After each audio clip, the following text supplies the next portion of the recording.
Romain Venazzuro a du mal à regarder ces photos. Ouais, c'était des bons souvenirs quand même. Des très bons souvenirs.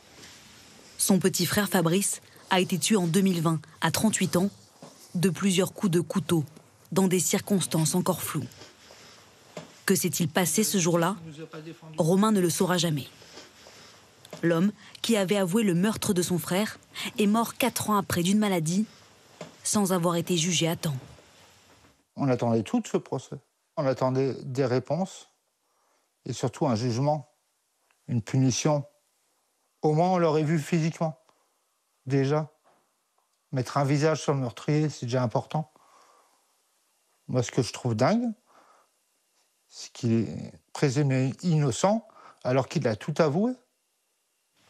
Pourquoi en 4 ans, la justice n'a-t-elle pas pu organiser le procès d'un homme qu'elle savait malade?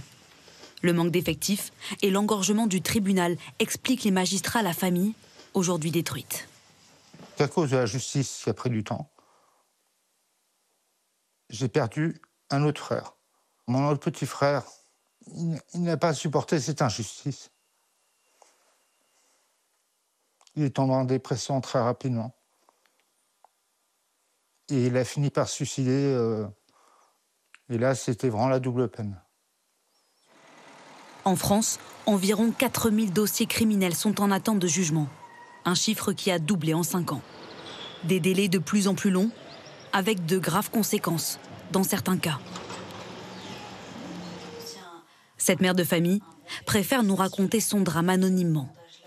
Elle a perdu son fils, Ilyes, il y a 2 ans, renversé sur son scooter par un homme qui avait pourtant interdiction de conduire. J'en veux à la justice parce qu'elle a laissé un fou du volant à l'extérieur. L'individu était déjà soupçonné d'avoir percuté des piétons en 2020, blessant gravement 2 personnes. Il était en liberté dans l'attente d'une date pour son procès. Pour la mort d'Ilyes, il a été condamné à 4 ans de prison ferme. 4 ans, c'est rien. Moi, j'ai perdu mon fils à vie.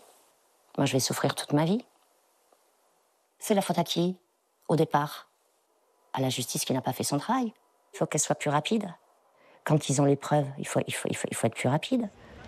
Ces délais de jugement inquiètent jusqu'au plus haut sommet de la magistrature.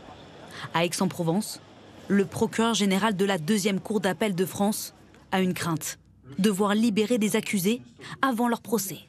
Car une fois l'enquête judiciaire terminée, la justice doit respecter une durée maximale de détention provisoire. On est au bord du précipice. Donc chaque jour, on évite le pire jusqu'à présent, mais demain, on peut être conduit dans une cour comme Aix à remettre en liberté un accusé détenu. Concrètement, l'autre jour, on a audiencé un dossier, le dernier jour où il nous était possible de maintenir en détention l'accusé. La justice criminelle, oui, d'une certaine manière, sans utiliser de termes excessifs, est en danger de mort aujourd'hui. Comment désengorger les tribunaux? Une mesure concrète, notamment en matière de justice criminelle, c'est le plaidé coupable criminel, qui vise pour les faits les plus graves, certes, mais aussi des faits reconnus, à apporter une option de réponse parfois plus rapide. Cette réforme judiciaire devait être présentée par Gérald Darmanin en Conseil des ministres cet automne. Elle est désormais suspendue à l'évolution de la situation politique.